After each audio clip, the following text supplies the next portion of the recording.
নমস্কার বন্ধুরা, আমি ফুলকপির পকোড়া ভাজছি। ব্যাটারটা করেছি কর্নফ্লাওয়ার, চালের গুঁড়ো আর ময়দা দিয়ে 2 চামচ করে কর্নফ্লাওয়ার নিয়েছি, 2 চামচ ময়দা নিয়েছি আর 1 চামচ চালের গুঁড়ো দিয়েছি।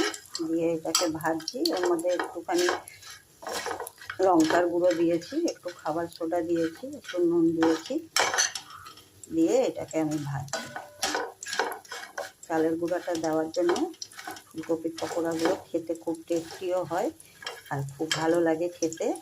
এটাকে আমরা সন্ধ্যাবেলার স্ন্যাক্সও খেতে পারি, চায়ের সাথে স্ন্যাক্সও খাওয়া যেতে পারে। আবার ডাল ভাতও যদি করেন তার মধ্যে ওইটা মুখে দিয়ে খেতে পারেন, খুব টেস্টি। আমার মুড়ি দিয়েও খাওয়া যায় স্ন্যাক্স হিসাবে।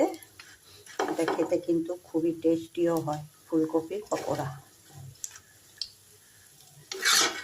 এটাকে আমি উল্টে পাল্টে হালকা ভেজে নিচ্ছি। দেখুন কীরকম আওয়াজ হচ্ছে, কড়কড়ে হয়েছে। ভাজার পরে দেখুন আমার পকোড়াগুলো এরকম হয়েছে। এটা সস দিয়ে আমরা সন্ধ্যাবেলায় খাবো। আজকে আমরা স্ন্যাক্স হিসেবেই ভেজেছি। দেখুন কেমন হয়েছে ফুলকপির পকোড়া।